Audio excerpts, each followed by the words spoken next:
ہے سکینہ ہے سکینہ ہے سکینہ ہے سکینہ ہے سکینہ ہے سکینہ ہے سکینہ میری آؤ کہ سکینہ کو مناؤ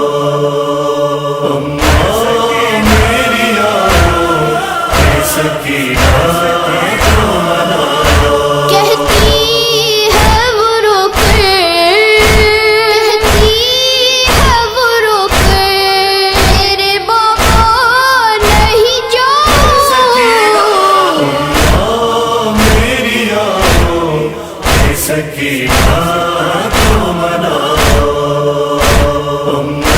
میری آؤ کہ سکینہ کو مناؤ اس کو تو بہت پیار سے سمجھانا پڑے گا میں خواب میں آ کر اسے سمجھاؤں گی بیٹا ایک بار ذرا تم اس سینے پہ سلاؤ میری آؤ کہ سکینہ کو مناؤ میری آؤ کہ سکینہ کو مناؤ اے لال تیری لاڈلی کیسے کر رخصت کیا یاد نہیں ہے تمہیں میرا نام رہلا ضد تم نے بہت کی ضد تم نے بہت کی کہ سینے سے لگاؤ میری آؤ کہ سکینہ کو مناؤ میری آؤ کہ سکینہ کو مناؤ بیٹا جو چلے پاکے سکینہ سے اجازت تکتی ہے تجھے والی سکینہ کی محبت اکبر کی طرح مڑھ کے اکبر کی طرح مڑھ کے اسے چہرہ دکھاؤ میری آؤ کہ سکینہ کو مناؤ میری آؤ کہ سکینہ کو مناؤ بڑھ کر ہے قیامت سے عاشور کا ایک دن بیٹی کو تمہیں چھوڑ کے آتا ہے لیکن کانوں کے گوہر سا کانوں کے گوہر سا ہی اپنے لیے جاؤ میری آؤ کہ سکینہ کو مناؤ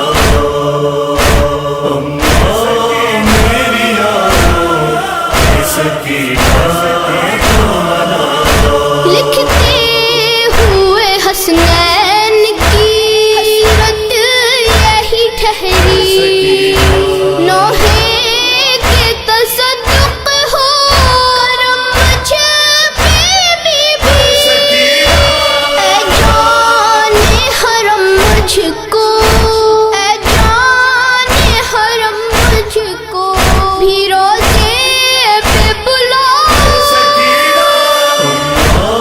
میری آؤ کہ سکینہ کو مناؤ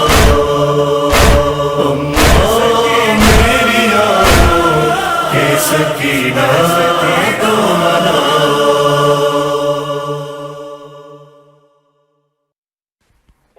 Assalamu alaikum.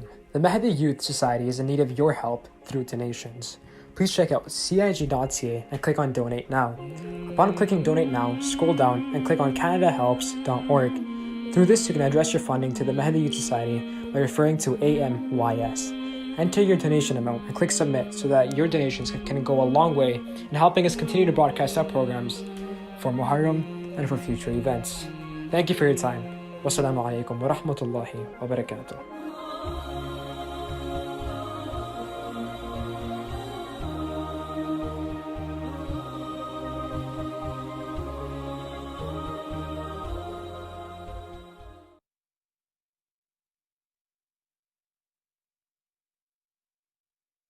हाय सकीना, हाय सकीना, हाय सकीना, हाय सकीना।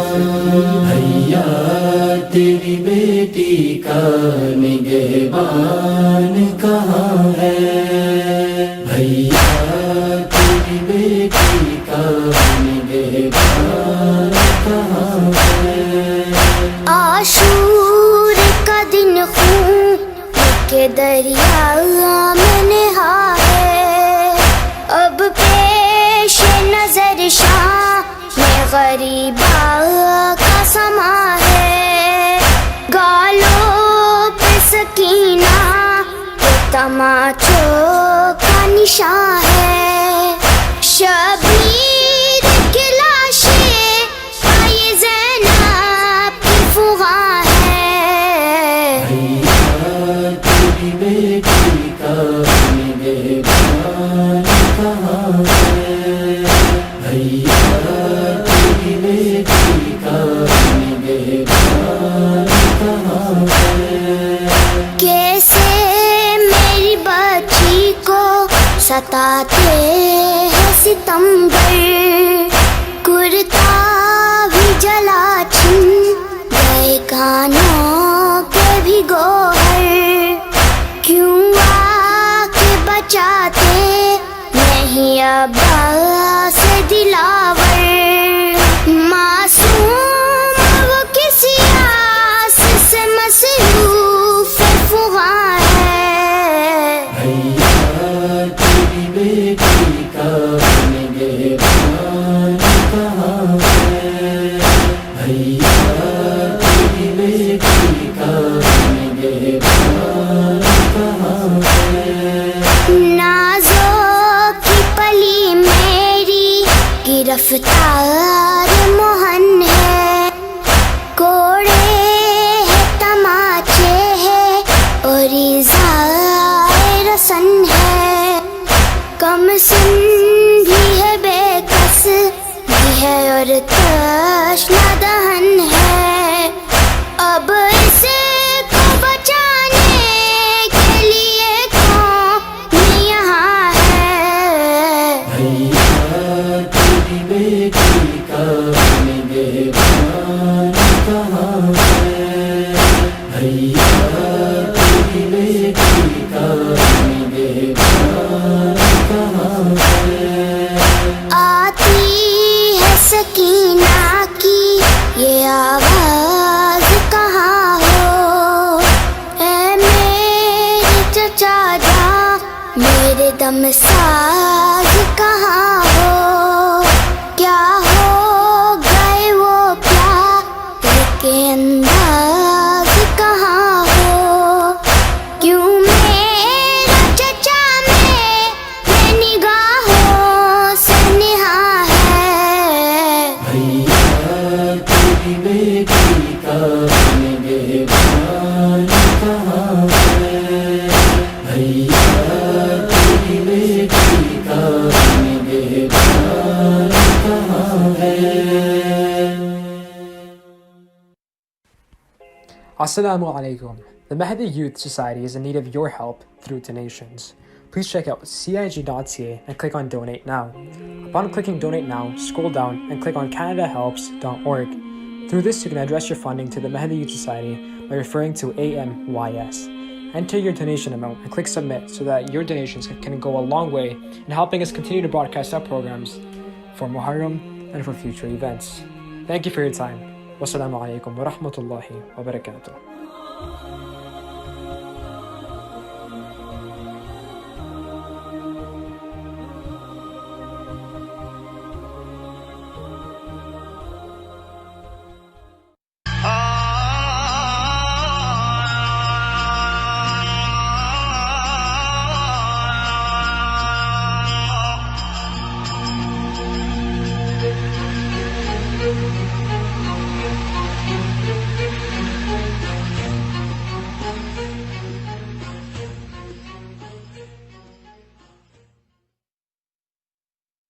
ہے سکینہ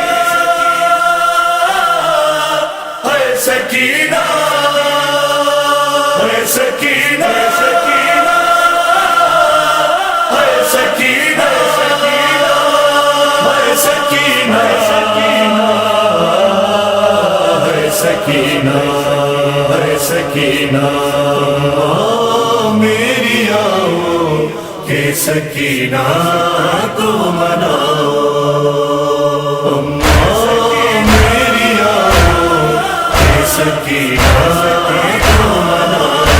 کہتی ہے وہ رو کر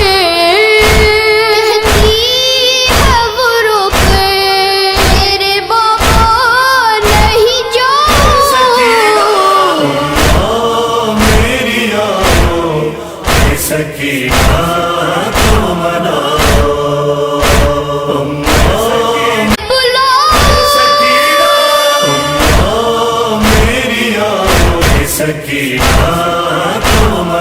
You can address your funding to the Mahdi Youth Society by referring to AMYS. Enter your donation amount and click submit so that your donations can go a long way in helping us continue to broadcast our programs for Muharram and for future events. Thank you for your time.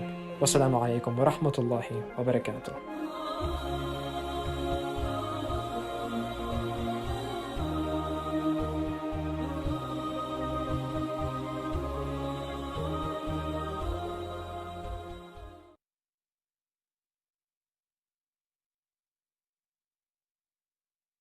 ہائے سکینہ ہائے سکینہ ہائے سکینہ ہائے سکینہ بھیا تیری بیٹی کا نگہبان کہاں ہے بھیا تیری بیٹی کا نگہبان کہاں ہے عاشور کا دن خون کے دریا میں نہا ہے اب پیش نظر شام میں غریبا کا سما ہے گالوں پہ سکینہ تو تماچوں کا نشان ہے شبیر کی لاشیں آئے زینب کی فغاں ہے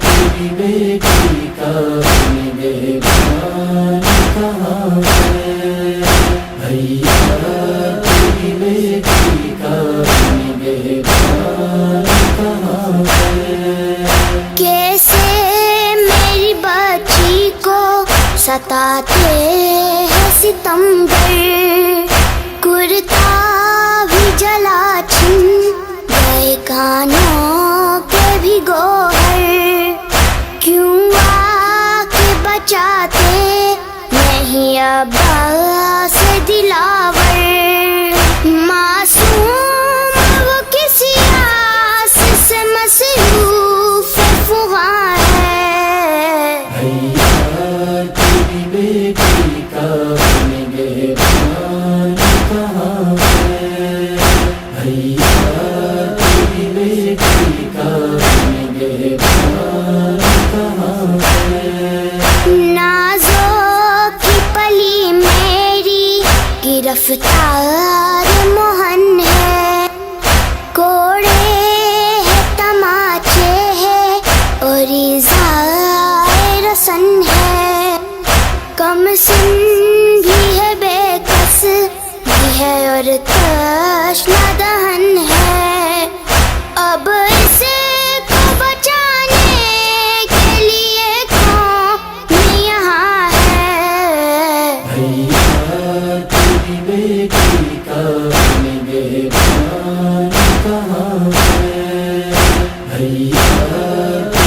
بیٹی کا بیٹا کہاں ہے؟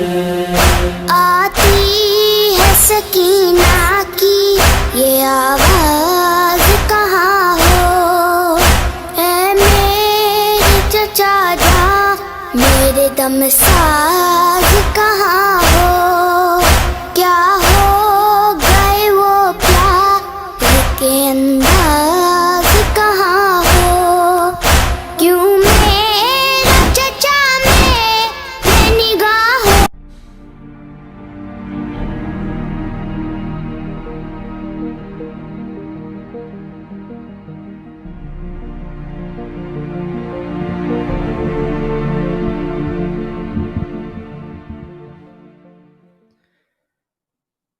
أعوذ بالله من الشيطان اللعين الرجيم بسم الله الرحمن الرحيم إذا جاء نصر الله والفتح ورأيت الناس يدخلون في دين الله أفواجا فسبح بحمد ربك واستغفر إنه كان توابا صدق الله العلي العظيم صلوات على محمد وآل محمد.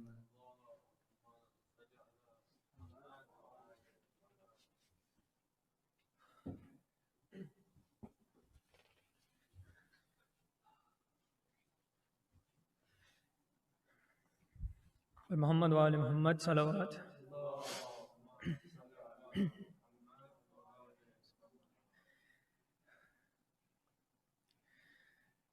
تھا یہ بانوں کا بیان کس کو دوں اب لوریاں، ڈھونڈتی پھرتی ہے مادر ہے میرا اصغر کہاں، تھا یہ بانوں کا بیان کس کو دوں اب لوریاں، ڈھونڈتی پھرتی ہے مادر ہے میرا اصغر کہاں، تیرا جھولا جل گیا اے میرے تشنا دہاں، ڈھونڈتی پھرتی ہے مادر ہے میرا اصغر کہاں، خون بھرا کرتا تیرا ہائے وہ بھی چھن گیا، اب جیوں کس کے سہارے پاس میرے کیا رہا، زندگی ہے رائے گاں عمر بھر ہوں نوخواں، ڈھونڈتی پھرتی ہے مادر ہے میرا اصغر کہاں، ہائے وہ نازک گلا 3 دن سے خشک تھا، بڑھ کے موجے تیر نے وہ اس قدر زخمی کیا، تر ہوئے منہ سے زباں لے سکے نہ ہچکیاں ڈھونڈتی پھرتی ہے مادر ہے میرا اصغر کہاں خالی جھولا دیکھ کر اے میرے نور نظر آنکھ فریادی ہے میری اور روتا ہے جگر سو گئے ہو تم کہاں چین پائے کیسے ماں ڈھونڈتی پھرتی ہے مادر ہے میرا اصغر کہاں جام اشکوں کے پیو آج کی شب سو رہو عمر لگ جائے ہماری تم کو تم جیتے رہو تم پہ قرباں میری جان اے برار بے قضاں ڈھونڈتی پھرتی ہے مادر ہے میرا اصغر کہاں میں مسافر شام کی ختم حد آرام کی قید ہو کے جا رہی ہوں گرد ہے آرام کی بن چکی ہے ریسماں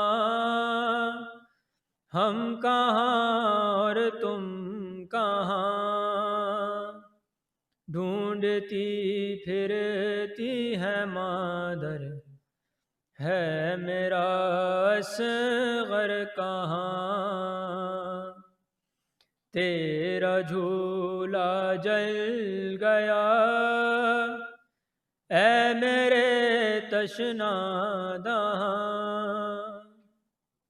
ڈھونڈتی پھرتی ہے مادر ہے میرا اصغر کہاں صلوات بر محمد وآل محمد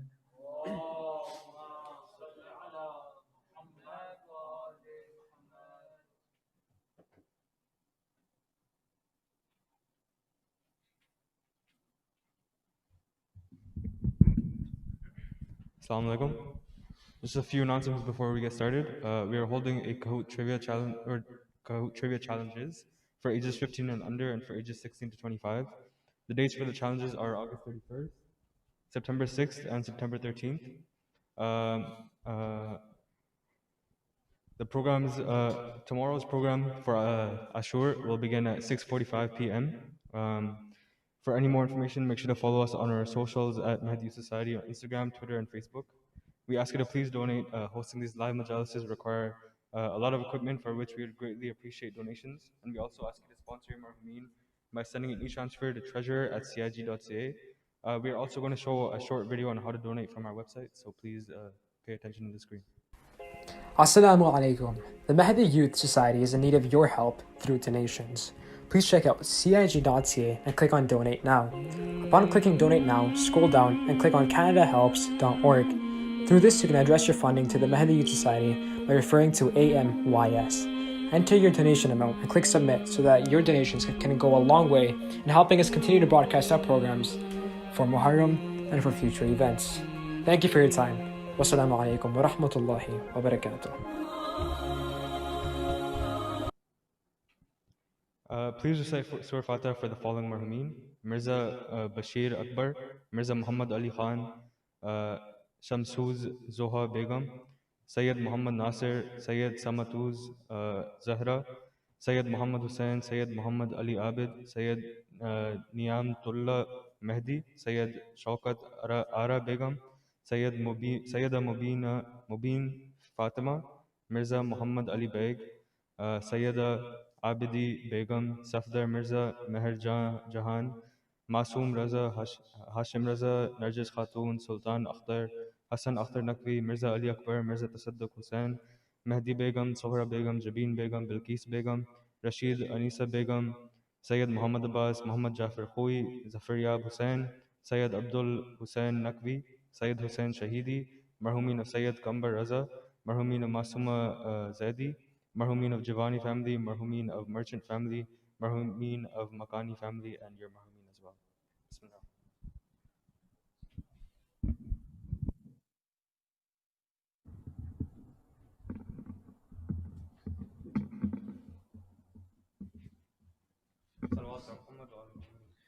اللهم صل على محمد وآل محمد.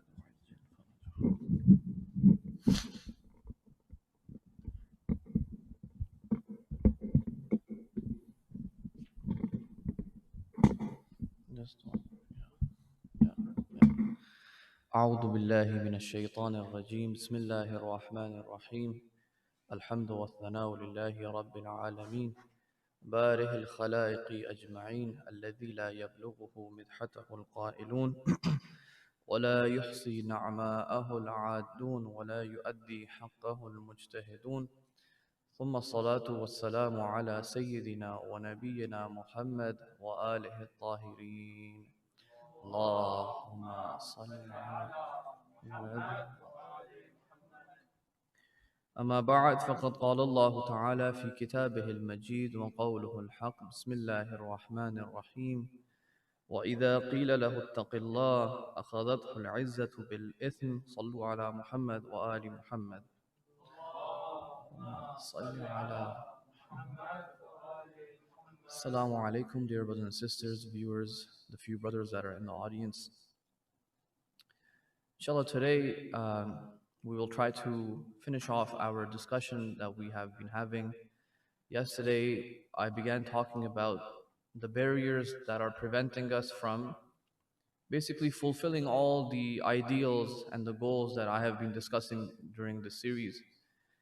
And I'll try to finish it off quickly because I actually want to, maybe hopefully in the last 20 minutes of my speech, because it's the night of Ashura, I want to just go through a chain of events that led up to the Battle of Karbala, just as a primer. So brothers and sisters, especially the younger ones, they know what happened up until the Battle of Karbala. And I will be, I'll quote some statements from the Imam himself, statements that people were telling him, not to go and so on, just so we have a little bit of awareness what was happening. We all know the story, we all know what happened roughly, but just a little bit more details, inshallah. I want to do that as, hopefully, because tomorrow when we are commemorating the day of Ashura, we have a little bit more understanding that it wasn't just one day, it was a build up to it. He went through a lot of difficulties and challenges up until that day, and then obviously we know what happened on the day of Ashura. So today, let me just finish off and the discussion from yesterday. We said that there are certain things which prevent us from fulfilling our ideals, going towards that Islamic culture.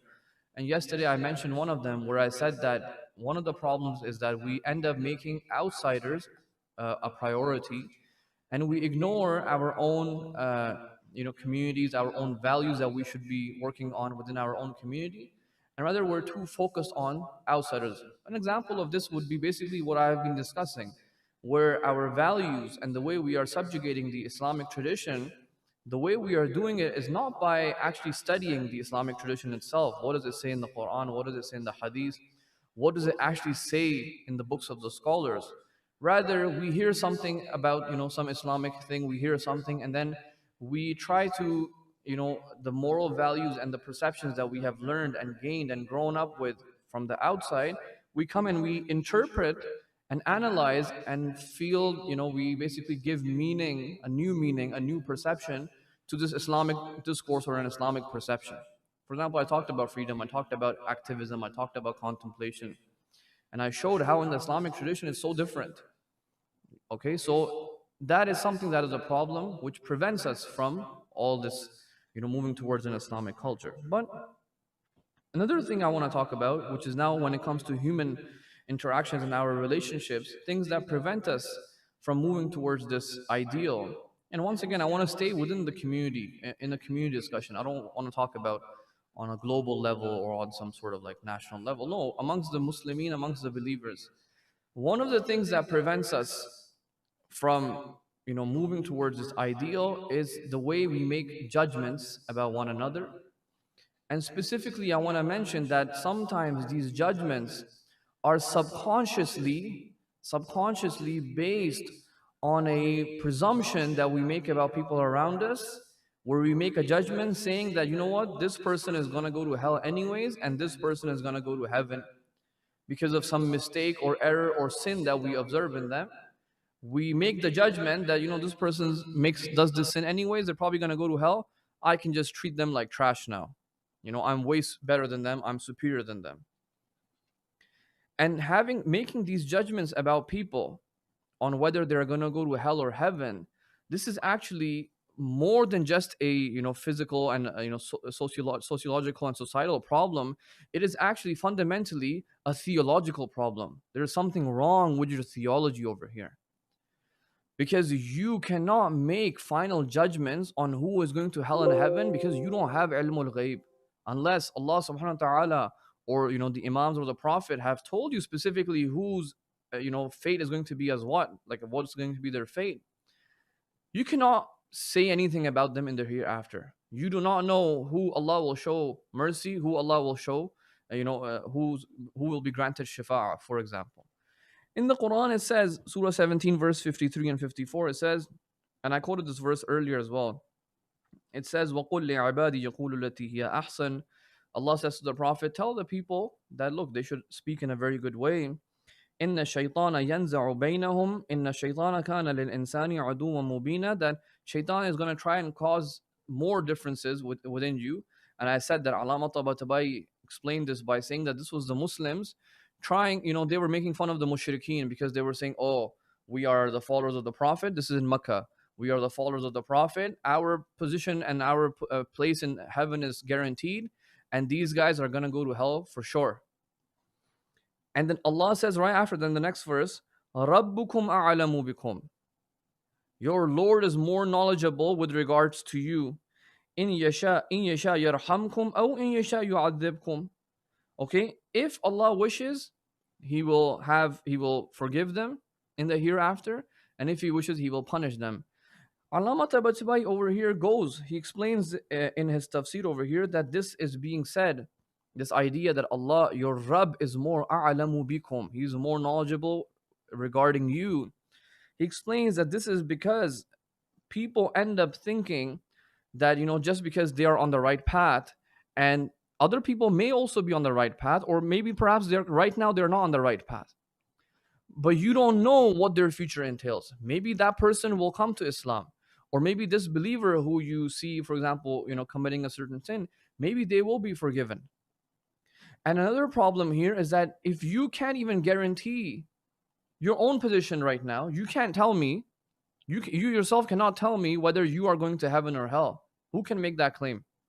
Who can make that claim, in this audience, that my position in heaven is guaranteed, or otherwise, in hell even? We don't know anything.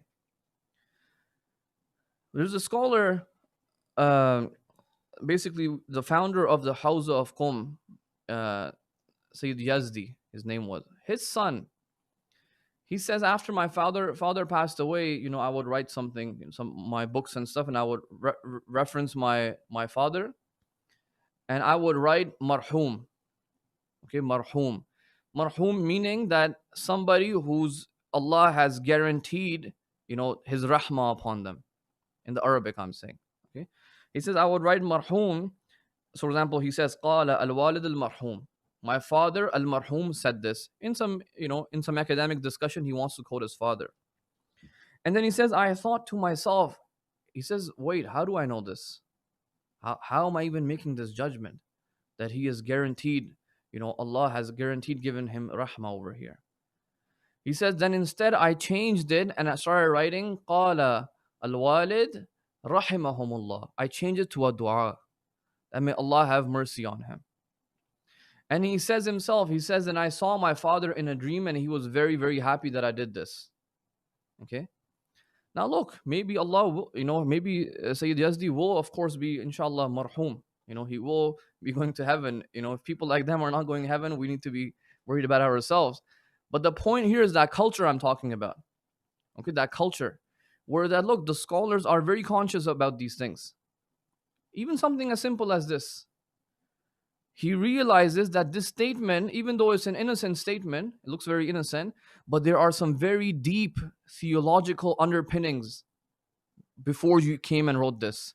And the scholar, he realized that, look, why am I saying this? I don't know what his akhirah is going to be like. Okay? So this is at a scholarly level, but I'm saying, look, we are doing this amongst our own community members at times. The way we treat them, the way we are unable to implement these Islamic ideals is because somehow we have this assumption deep within us, our theology, deep within us, we have this thought which is based on conceit and pride and takabbur that we can make this judgment about other people. Okay? This is, of course, a problem. A third, and I'll end with this one, and I'll go to the history section discussion of my lecture, is that another thing that stops us from moving towards this Islamic culture and ideal is actually the strength of the enemies. Okay, strength of those who are openly against us. There are opponents of us. So we have certain groups in the society that we live in which are actually open enemies. Like, they don't like Islam straight up. Okay, they don't like Muslims. The whole Islamophobia industry, for example. Sometimes we are unable to move towards this ideal because they are actually very strong, and we are actually not working on anything. We're not trying to make ourselves strong. We're not gaining knowledge about our own religion, our own tradition. We don't even know how to navigate our own tradition, so we don't even know what to fight them with. We end up fighting them with their own weapons, okay, with their own tradition, the modern tradition that I have spoken about, which actually ends up, you end up losing in that because you're going to see a crisis happening. But more so than that, the point I want to make is that when somebody is in power, the strength of the enemies, I'm saying forget the enemies for a moment, qudra, power, even within yourselves, in your own communities, people who have some level of power. Doesn't have to be a president of a country or a prime minister or a ruler or a king. No, even on smaller levels where individuals have, they're in positions of power, okay, in the communities, for example, youth organizations, centers, in your workplace, if you are a boss or a manager, or you are working under a boss or a manager, qudra, power, it's gonna push you towards, it's basically a risky position to be in. It's a risky position to be in. There are two times where you can have qudra and still maintain this God centricity. There are two conditions for it. If you don't have these two conditions, you will not be a God-centric individual in a position of power. And if you are strong, you will end up corrupting people underneath you. Okay, and the people will have a hard time working with you. What are these two qualities or these two conditions? Number one is that when a person is in power, they cannot see themselves as God. They cannot see themselves as God. And what do I mean by this? We already said that the modern paradigm is a rejection of God, and it's putting yourself in a position of God, so human centrism. And now when you are in power, you are going to have an affinity, or at least a tendency, where you will start thinking that, okay, now I am the one who has authority and I can do whatever I want. And hence, if you cannot control yourself, if your ethics are weak and your morals are weak, and you are already sort of corrupted and influenced by the society, you will end up thinking you are God. Even if people tell you, fear Allah, or they will do amr bil ma'roof to you, you will not respond. You will actually feel like your arrogance is going to increase. When people tell you to fear Allah, your arrogance will actually increase. And this, I'm saying this, what I'm describing here is the problem with having power. What you need to be conscious of if you are in position of power. As I said, doesn't have to be a leader or country or something. No, even on smaller levels. I'm talking about within our communities, people who are in position of power. Don't start thinking you are God. You may be asking, who on earth is gonna become more arrogant if you tell them to fear Allah? They should appreciate it. They should be like, yes, thank you for the reminder. No, I'll quote a real example. First of all, the verse that I quoted, it says, when it is said to them, these people, ittaqillah, fear Allah, akhadhathu al-izzatu bil-ithm. Basically, like their arrogance increases. Allah Himself says this. I'll quote a real story. Abdul Malik bin Marwan in 75 Hijri, so almost 15 years after Karbala, he's the caliph of the Bani Umayyah. They say he comes for Hajj, so he has gone to Hajj. Sorry, but during the Hajj he also goes to Medina. And in Medina, the way he enters and stuff, there's a group of people who tell him ittaqillah. Okay, they say fear Allah, like they're maybe complaining about some of the oppression that he's doing. Look at his response. This is literally an example of this verse. He says, he says, stop.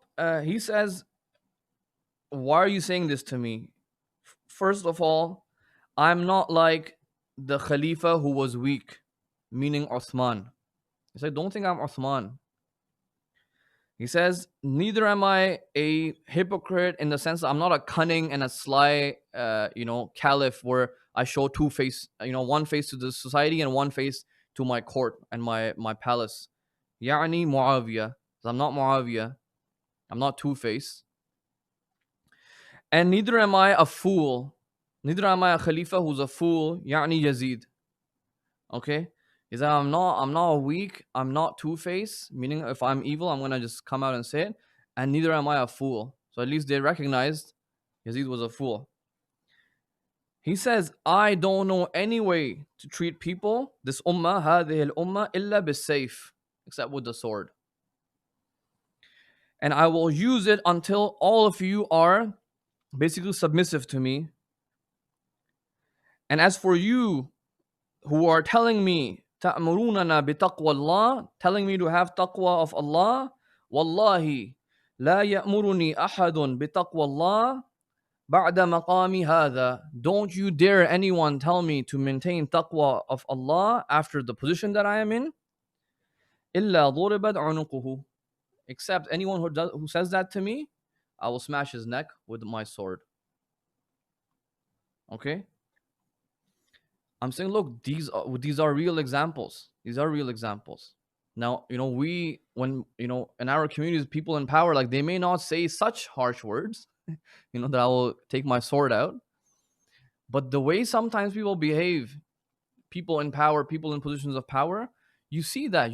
Look, what is going on? There is that God centricity, that equilibrium is being broken. And we've given so many examples already where Amir al-Mu'mineen is in position of power. But look at what he's telling his people around him. Look what he's telling his followers. Look what he's telling people who are running after him as if like he's a celebrity show or something going on. Condemns them. Even though they say this is how we respect our leaders. He says, don't do this. Despite the power, he didn't fall for this. So it is a risk. It is a risk. But as I said, power in and of itself is not a problem. You have to have power. You need people in power to run the show. But we're saying it's a risky business to be in. You have to be very, very self-controlling and God-conscious. A second thing that is important with having power is that you should not become, it should not result in flattery. You should not become conceited. So one thing is that you forget God and think you are God yourself. But another thing is that no, you believe there's a God. He's telling me to run. I'm trying to follow him. But you feel this sense of like I'm somebody. People should respect me. I'm a representative of God, for example. Amir al-Mu'mineen says to Malik al-Ashtar, okay, and if anyone deserves to, be flattered is Amir al-Mu'mineen. Okay, if anyone has the right to be that, feel that way, it was him. He says to Malik Ashtar, he says, should you be elated by power, if you get a bit too excited because you have power, and you ever feel in your mind the slightest symptoms of pride and arrogance, then look at the power and majesty of the divine governance of the universe over which you have absolutely no control. Look, Imam Ali is telling Malik, change your perception quickly. And in order to change your perception and bring it back to where it's supposed to be, he says, focus your attention on the universe and see who has control over that, and look at your control. And this is very important what he says. It will restore the sense of balance, which is the principle of equilibrium that I was speaking about, is right here. It will restore balance in your intelligence and give you a sense of calmness. Okay, so like you were getting all excited, happy, it will bring you back to your, as I say, back in order to say back to your awqat, your where you're supposed to be. And then he says, Imam al-Mu'mineen says to Malik Ashtar, he says, never put yourself against the majesty of God and never imitate him. Don't try to imitate him that you are now, resembling God. For God has brought low every rebel of God and every tyrant of a man. Okay, because these sort of tendencies, they push you towards rebellion against Allah subhanahu wa ta'ala. They push you towards, tyranny. Allah says in the Quran in Surah Al-Alaq that man starts to see himself as free. أَن يَرَاهُ اسْتَغْنَى, that after he has given some sort of power, that he is now ghani from Allah. He's needless of Allah subhanahu wa ta'ala. Allah says this is the nature of man. Like this is a tendency that man will have. Okay. These were, guys, brothers and sisters, a couple of things that I wanted to mention. There's a lot, obviously, as you can tell, to elaborate on. A lot of examples we can bring. I didn't want to mention too many explicit examples. I'm not trying to, pick on any specific community or individuals. That was not the point of these lectures. But I wanted to give a framework for a lot of discussions that brothers and sisters in the communities usually have. Okay, we have some of these discussions: modernity, humanism, materialism, God centricity. I wanted to give a framework by which you can now start analyzing some of these discussions and having a bit better sense of it. That where are we placed right now? That was, inshallah, my goal. Hopefully, we pray to Allah subhanahu wa ta'ala that it was understood to the extent that I covered it. Obviously, there's a lot more to discuss. And more importantly, as I said, this was the tabligh aspect. There is the education and the long-term tarbiyah aspect, where this now has to become a long-term thing. You have to continuously try to understand where you are living, what's going on, and how we can make a change, a real change. Okay? Alhamdulillah, that was the end of my discussion. Today, before we go to the Masaib, I want to now go through a chain of events that led up to Ashura, basically. Muawiyah, before he is about to die, he tells Yazid that there are 4 people you need to be careful of, and you need to, as a matter of fact, take allegiance from them. One of them is obviously Imam Hussein alayhi salam. Second is Abdullah bin Umar, Abdullah bin Zubayr, and Abdul Rahman bin Abi Bakr. 4 people he gives their name. Now you may be wondering, like, what's so significant about asking certain individuals to give allegiance? Because brothers and sisters, in that time, I want to mention something to you guys. This is something that was part of their society. If a caliph is ruling, and you, as a citizen of that empire, was silent, you didn't say anything, that was considered the fact that you have given allegiance to the caliph.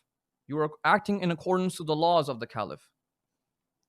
But if you were to say something, critique them, or rebel, then obviously that was a sign that you are not okay with, giving them allegiance.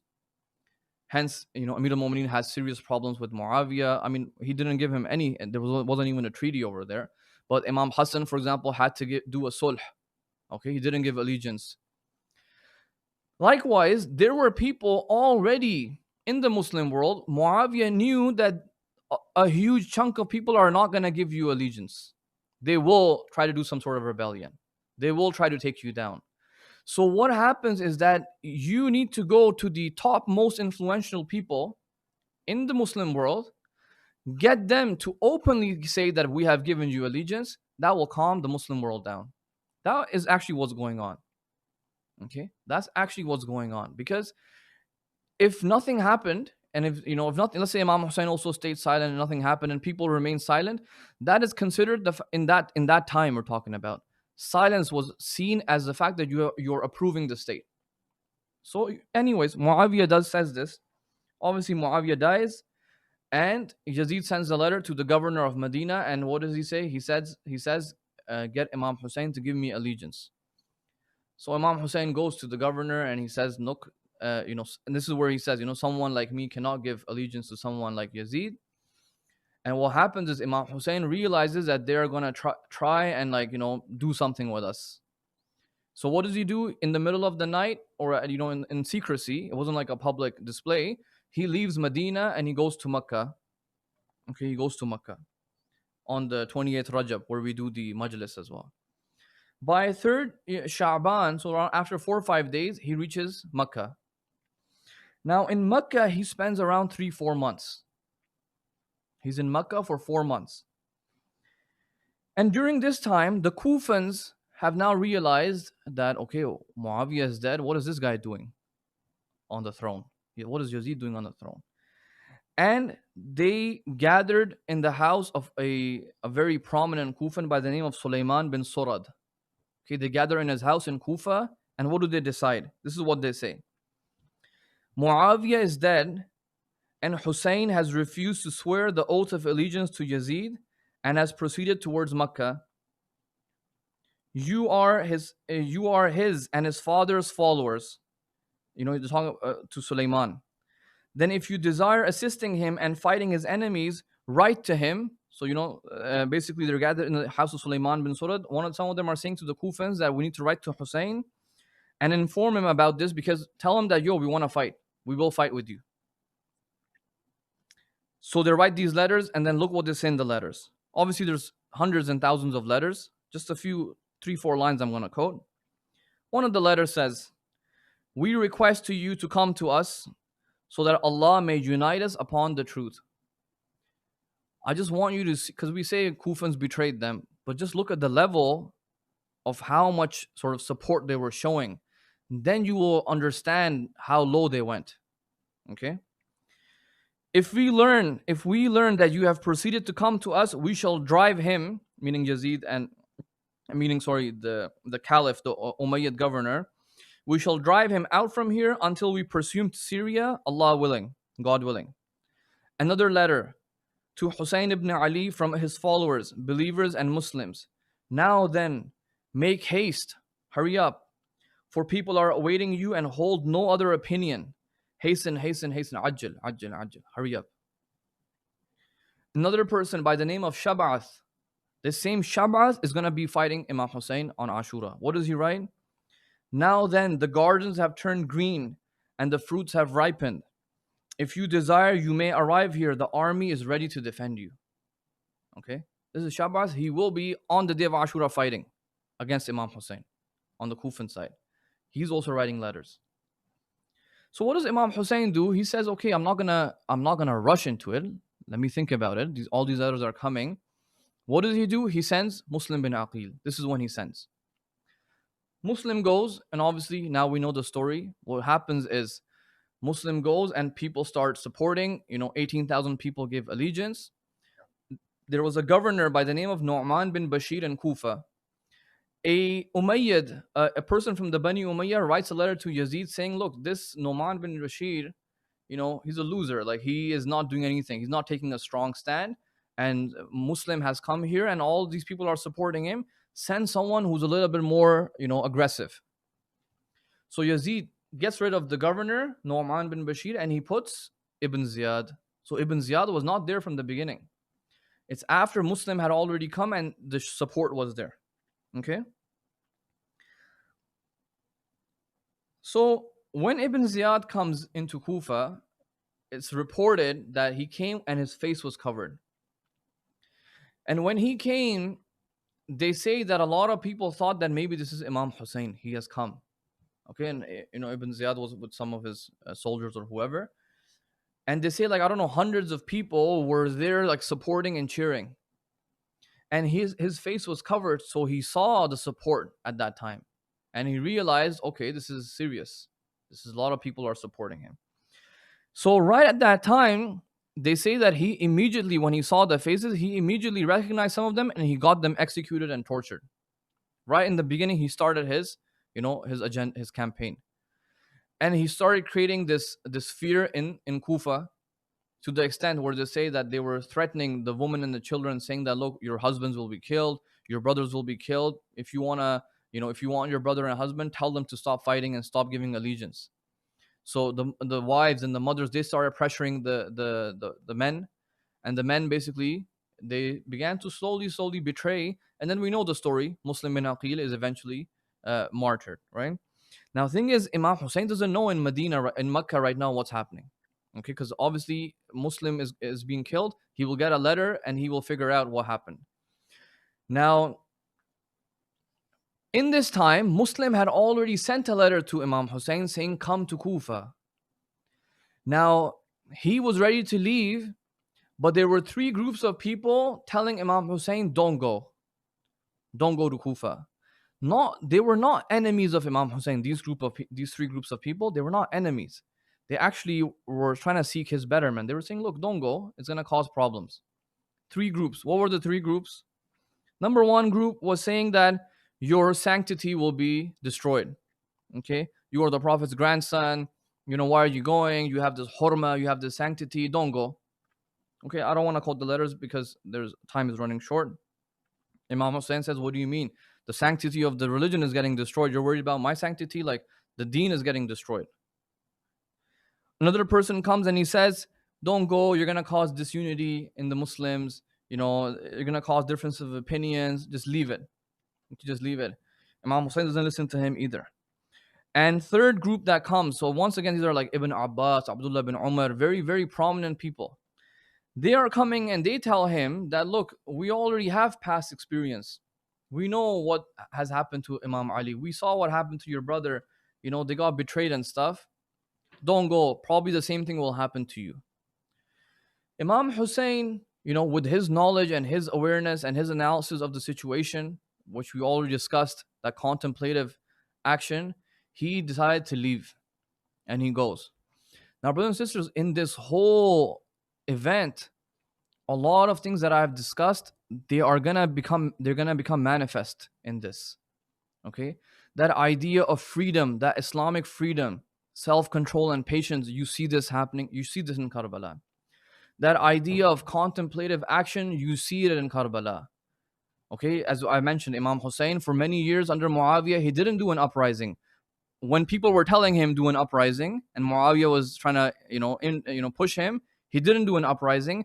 Now they're telling him don't do an uprising, but he is doing an uprising. None of these became idols for him.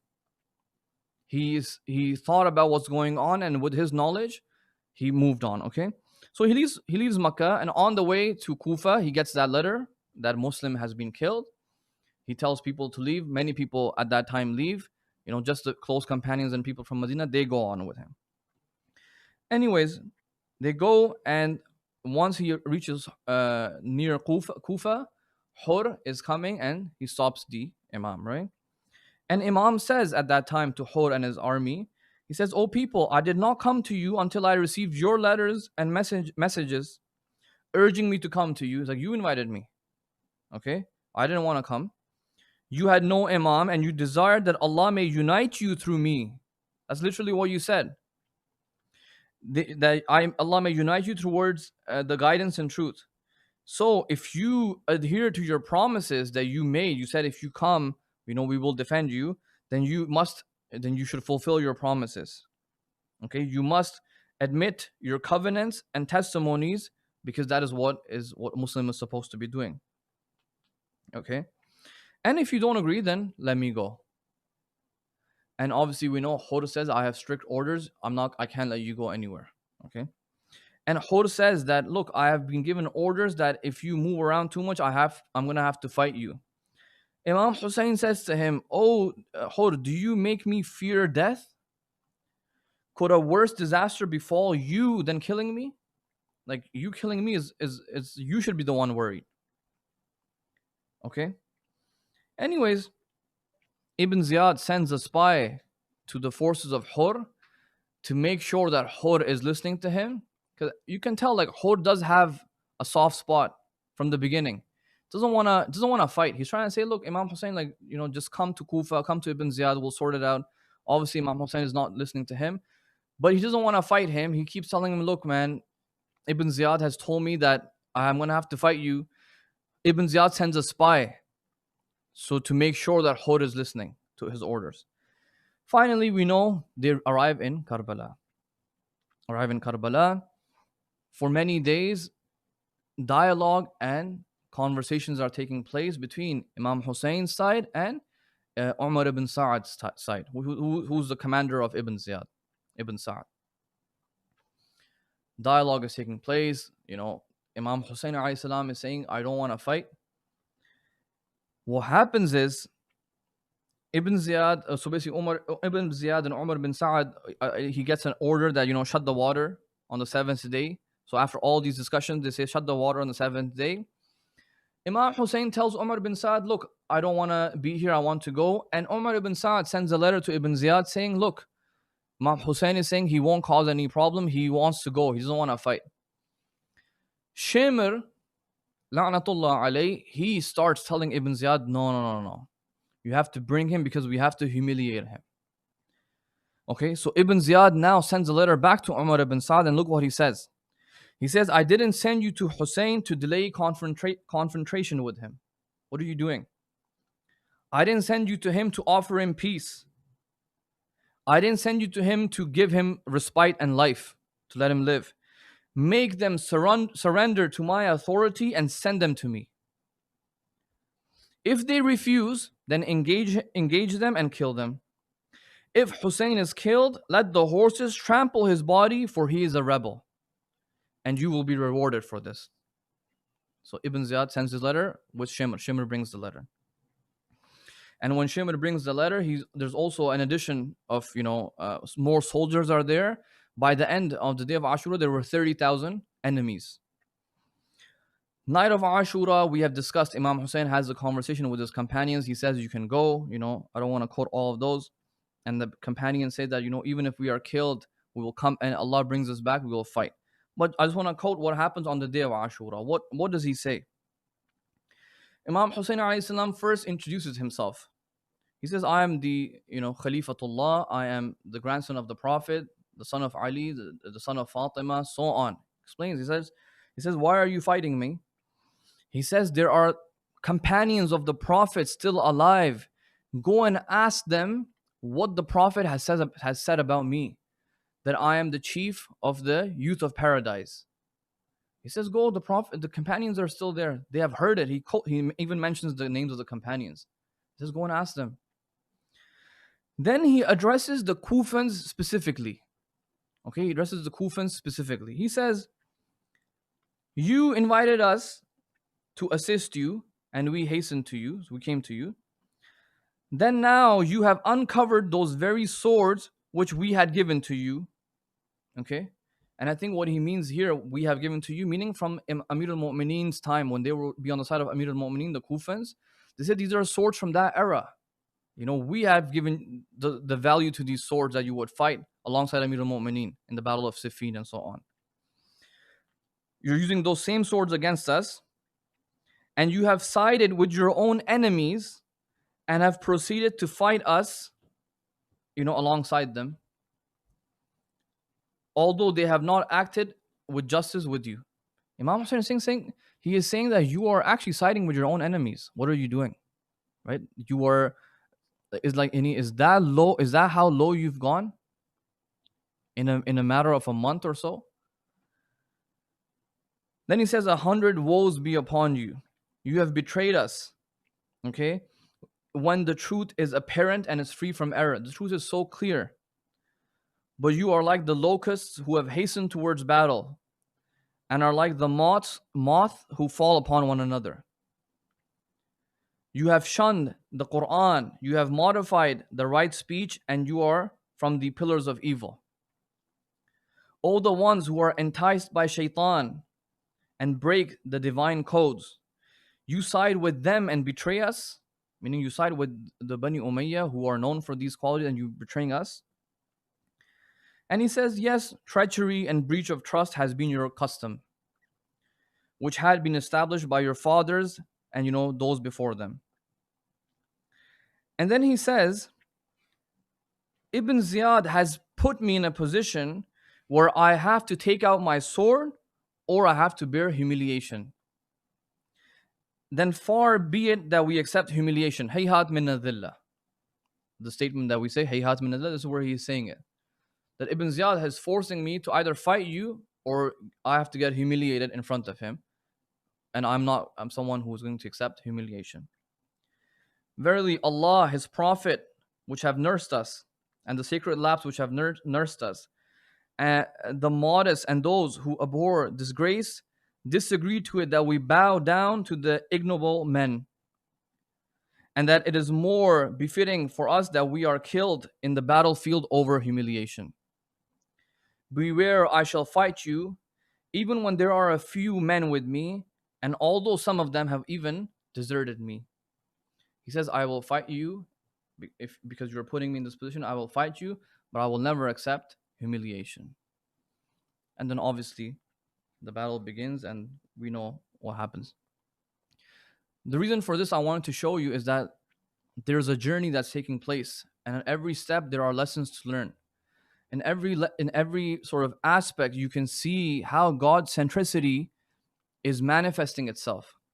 Many of the discussions that I've talked about, as I said, freedom, what it means to contemplate, what it means to act, when do you act, how you should not make things into idol. This is one of the main messages of Imam Hussein and the Battle of Karbala, that we have to spend a lot of time pondering over it and studying it in depth. Inshallah. Sallallahu alaykum ya Ahl Bayt al-Nubuwah. Sallallahu alaykum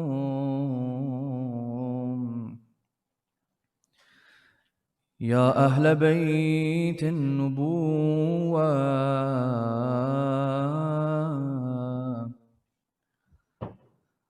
Sallallahu alayk ya Aba Abdullah. وعلى الأرواح التي حلت بفنائك عليك مني سلام الله أبدا ما بقيت وبقي الليل والنهار ولا جعله الله آخر العهد مني لزيارتكم. السلام على الحسين وعلى علي بن الحسين وعلى أولاد الحسين وعلى أصحاب الحسين جميعا ورحمة الله وبركاته. صلى الله عليك يا أبا عبد الله. صلى الله عليك يا مظلوم أيها الشهيد بكربلاء عطشانا. May Allah's peace and blessings be upon you, my beloved Imam al-Hussein, the Imam who was killed by the shores of the Euphrates, while his mouth was dry of thirst. Sallallahu alayka ya madloom. Brothers and sisters, on the day of Ashura, when everyone was gone, all the companions of Imam al-Hussein were gone. When many of the companions from the Bani Hashim were gone, the sounds of the children wailing Al-Atash, Al-Atash were continuing. They were getting louder. The thirst was getting to the women and the children. The enemies had cut off the water supply for the last couple of days. The water in the camp of Abi Abdullah had finished. Imam al-Hussein had nothing to do, he had no choice. He goes on to the battlefield, he sees the enemies in front of him. The khiyam behind him, the sounds of the children behind him, the enemies in front of him, the shuhada, the bodies of the shuhada in front of him. And who should he ask to go and get some water for the children? He begins to call out the names, Ya Muslim, Ya Hani, Ya Habib, Ya Duhair, يا أبا الفضل العباس يا علي الأكبر ما لي أناديكم فلا تجيبني. What is wrong? I'm calling out to you. I'm calling out your names. Why do you not respond to me? Imam al-Hussein all alone, looking towards his right, looking towards his left, no one's there. And he realizes he has to go on to the battlefield to fight. And he goes to the tents to bid farewell to the women and the children. And he goes to the tents. What does he see? Lady Zainab Salamullahi alayha. She brings this small child. She brings this 6-month-old child. Aliyun al-Asghar, the son of Imam al-Hussein. You could hear the dry coughs of this young baby. If the women and the children were so thirsty, if their mouths were dry of thirst, imagine the thirst of this little young baby who would just need a few drops of water to quench his thirst. Brothers and sisters, it's written in the Maqatil, this child, the son of Imam al-Hussein, was opening his mouth and closing his mouth just to get a few drops of water. Imam al-Hussein looks at this child and perhaps he's wondering, these enemies, these evil enemies, even though they've been so ruthless, but perhaps there's an ounce of mercy in their hearts. Perhaps when I take this child in front of them, they will give him a drop of water to drink. Imam al-Hussein takes Aliyun al-Asghar, the 6-month-old child. He takes him onto the battlefield in front of the enemies. He raises Aliyun al-Asghar. He says to them, إن لم ترحموني فارحموا هذا الرذيل. If you don't have any mercy upon me, show some mercy on this child. Brothers and sisters, the camp of the enemies began to tremble. Some of the enemies began to weep. They did not expect to see this scene. And every time they would see someone coming to fight them, but what are they seeing now? This 6-month-old child, Umar ibn Sa'ad la'natullahi alayhi, he sees that his camp is changing. Many of the enemies are now weeping. He gets worried. He realizes if we give Imam al-Hussein, if we give this 6-month-old child a drop of water to drink, the enemies will realize the madlumiyat of Imam al-Hussein. He quickly looks towards Hurmala. He tells Hurmala, Ya Hurmala, and the speech of Imam al-Hussein. Silence this person. Quench the thirst of Ali al-Asghar. Quench the thirst of this 6-month-old child. What does Hurmala do, brothers and sisters?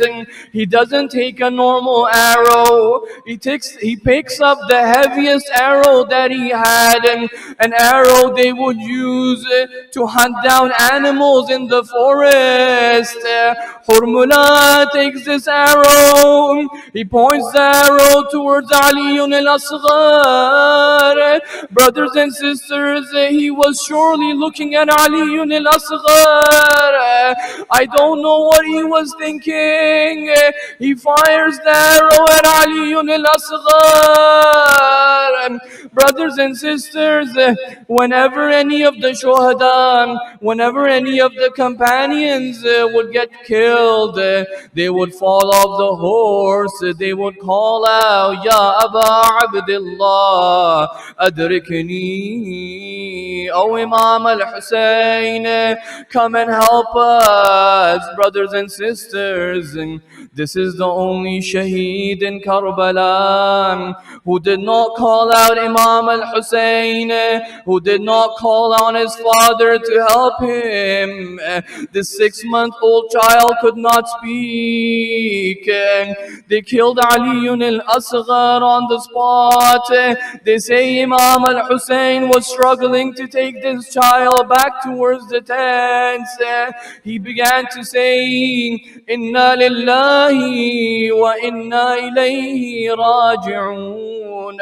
Brothers and sisters, when I was reading the Maqtal, I realized when on Sham-e Ghariba, when the daughter of Imam al-Hussein, she comes to the headless body of her father, she hears a sound from the body of her father. From this statement, from this voice, you realize what were the toughest parts for Imam al-Hussein on the day of Ashura. He says to his daughter, Sukaina, oh Sukaina, tell my Shi'as, Shi'ati, ma in sharibtum rayya adbin, fadhkuruni. Oh my Shi'as, whenever you drink a cup of water, remember my thirst. This shows, brothers and sisters, the thirst was a very difficult thing for Imam al-Hussein. But he says something else. He tells his daughter, tell my Shi'as, Shi'ati, ليتكم في يوم عاشوراء جميعا تنظروني. Oh my Shi'as, if only you were there in Karbala, you would have seen كيف استسقي لطفلي فأبوا أن يرحموني. How I was trying to quench the thirst of Aliyun al-Asghar. But how it was quenched with the three-pronged arrow of Hurmula. ألا لعنة الله على القوم الظالمين. وسيعلم الذين ظلموا أي منقلب ينقلبون. بأبي أنتم وأمي ونفسي وأهلي ومالي وأولادي وأسرتي يا آل رسول الله. ماتم الحسين يا حسين يا حسين يا حسين يا حسين يا حسين يا حسين يا حسين يا حسين يا حسين يا حسين. آجا صغر آجا صغر آجا صغر آجا صغر اصغر میں تیری ماں ہوں اصغر میں تیری ماں ہوں آ جاؤ چاند میرے تیری پیاس میں بجھاؤں اصغر میں تیری ماں ہوں آ جاؤ چاند میرے تیری پیاس میں بجھاؤں اصغر میں تیری ماں میرے لاڈلے کہاں ہو میرے لاڈلے کہاں ہو سینے تمہیں لگاؤں اصغر میں تیری ماں ہوں آ جاؤ چاند میرے تیری پیاس میں بجھاؤں اصغر میں تیری ماں ہوں آ جاؤ چاند میرے تیری پیاس میں بجھاؤں اصغر میں تیری ماں ہوں بیٹا تمہارا قاتل میرے سامنے کھڑا ہے جانے کیوں ہنس رہا ہے چادر بھی لٹ چکی ہے منہ کس طرح چھپاؤں اصغر میں تیری ماں ہوں آ جاؤ چاند میرے تیری پیاس میں بجھاؤں تیرے جھولے کو سکینہ رو رو کے چومتی ہے تجھے گھر میں ڈھونڈتی ہے تیری موت کی خبر میں کیسے اسے سناؤں اصغر میں تیری ماں ہوں آ جاؤ چاند میرے تیری پیاس میں بجھاؤں میری جان جا رہی ہے یہ سوچ سوچ اصغر اس پھول سے گلے پر یہ تیر کیسے جھیلا بہنوں کو کیا بتاؤں اصغر میں تیری ماں ہوں آ جاؤ چاند میرے تیری پیاس میں بجھاؤں اصغر میں تیری ماں جھولے کے ساتھ بیٹا میرے ہاتھ جل گئے ہیں ظالم بھی ہنس رہے ہیں تیری آخری نشانی کس طرح سے بچاؤں اصغر میں تیری ماں ہوں آ جاؤ چاند میرے تیری پیاس میں بجھاؤں اصغر میں تیری ماں جب رات ہوگی رن میں ہو جائے گا اندھیرا ڈرنا نہیں ہے بیٹا دادی کہے گی تم سے आ मैं तुझे सुनाऊं, असगर मैं तेरी माँ हूँ। आ जाओ चांद मेरे, तेरी प्यास मैं बुझाऊं, असगर मैं तेरी माँ। तुम रात को हमेशा सुनते थे माँ से लोरी, अब नींद आती होगी फिर गोद में लेटा कर नादे अली सुनाऊं, असगर मैं तेरी माँ हूँ। आ जाओ चांद मेरे, तेरी प्यास मैं बुझाऊं, असगर मैं तेरी माँ हूँ। या हुसैन, या हुसैन, या हुसैन, या हुसैन, या Hussain.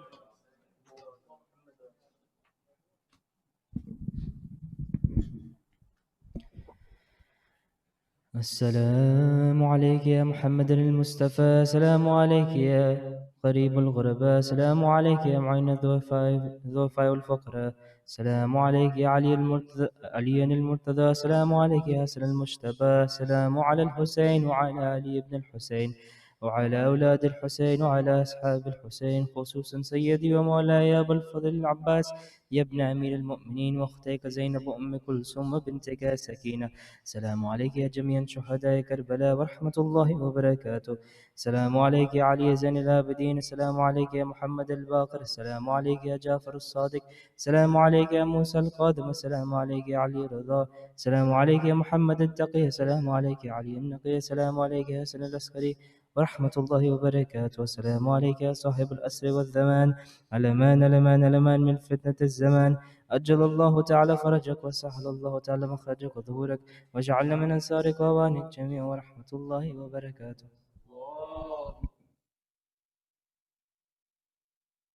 Assalamu alaikum. The Mahdi Youth Society is in need of your help through donations. Please check out cig.ca and click on Donate Now. Upon clicking Donate Now, scroll down and click on CanadaHelps.org. Through this, you can address your funding to the Mahdi Youth Society by referring to AMYS. Enter your donation amount and click Submit so that your donations can go a long way in helping us continue to broadcast our programs for Muharram and for future events. Thank you for your time. Wassalamu alaikum wa rahmatullahi wa barakatuh.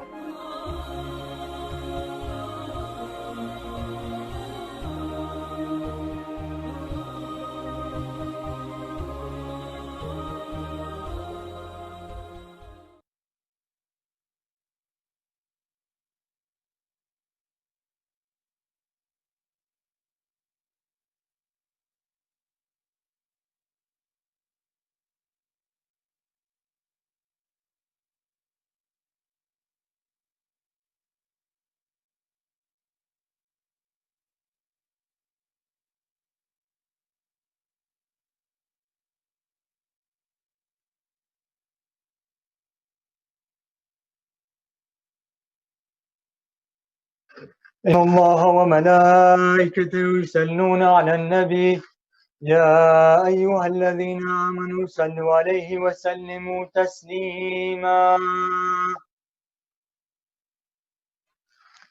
الله أكبر، الله أكبر، الله أكبر، الله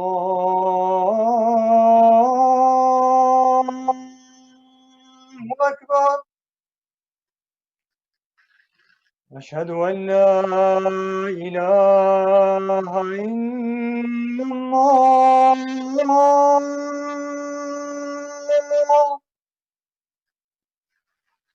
أشهد أن لا إله إلا الله. أشهد أن محمدا رسول الله.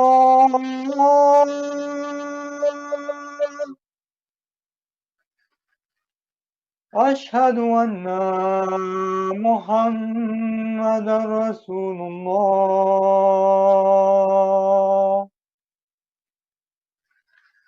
أشهد أن أمير المؤمنين وإمام المتقين عليا حجة الله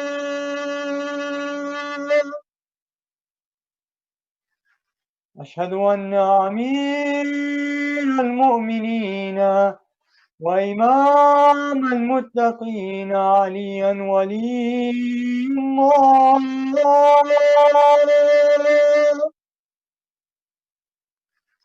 هيا على الصلاة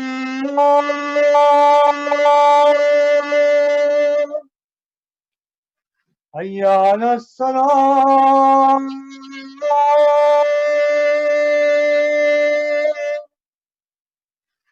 هيا على الفلاح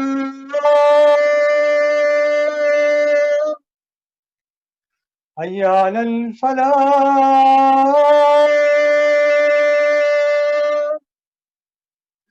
هيا على خير الأمل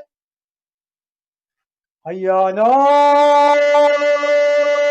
خير الأمل الله أكبر الله أكبر لا إله إلا الله لا إله إلا الله إن الله وملائكته يصلون على النبي يا أيها الذين آمنوا صلوا عليه وسلموا تسليما